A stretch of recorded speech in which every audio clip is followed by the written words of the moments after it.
Hi everyone. So yesterday I made a post on Reddit to show that I created AI generated picture of myself. And for the post, I post a real picture of me in New York, the one that you can see here, and the other generated images. And you were allowed to ask me how I achieved that. And as I promised, here is the quick video where I will show you how to achieve that. You will see it's really, really easy. So what I'm using as a tool is Freepik. You need to have a paid subscription to the services to be able to create a custom character, but it's not expensive. I pay like €10 per month because I have the annual subscription, but it's a tool. All the free pick tools I'm using it every day for my work, for my job. So for me it's not expensive according to me, but so you know that you need to have a paid subscription. The tool I use to generate image of me, for sure, it's AI image generator.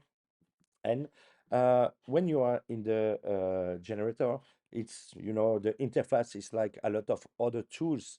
But if I want to generate a guy wearing a tuxedo in a luxurious hotel lobby, so it's my prompt. I don't put any other parameters, and I generated the image. So we just wait a few seconds, and what we have, picture of a guy wearing a tuxedo in a luxurious hotel lobby. But what I will do now is I will replace a guy by my trained character, my custom character of myself.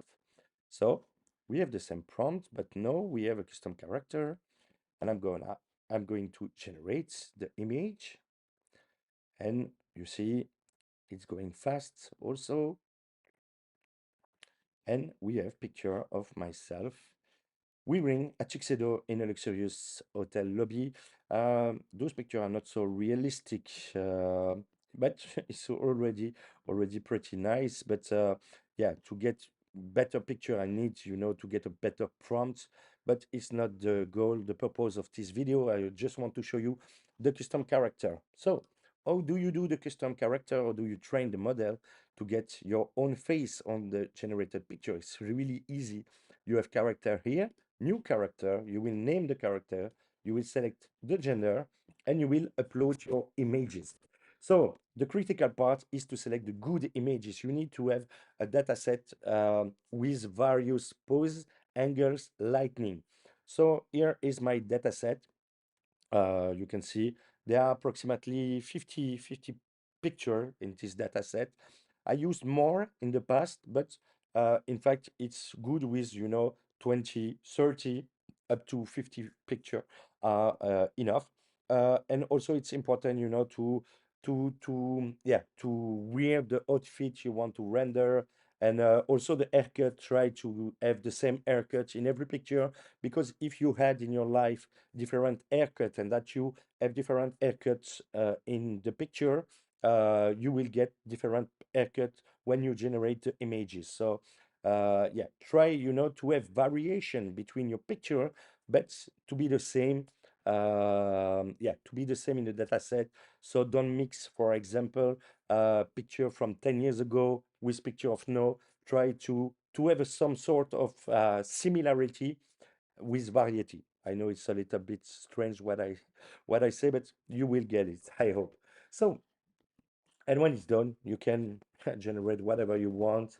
So, yeah, I don't know, uh, as a flight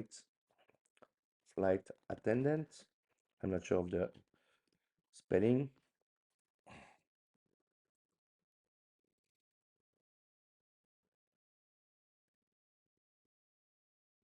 and we just wait a few seconds. Ah, okay, I'm in a plane, but you get the ID. You get the ID. So yeah, I went straight forward. No, I just want to make a video that will show you how I did it, and you have it now. And yeah, if you have some question, feel free to comment. It's my first video on YouTube, so feel free to subscribe if it was useful. And yeah, maybe see you later. Thank you for watching me. Bye bye.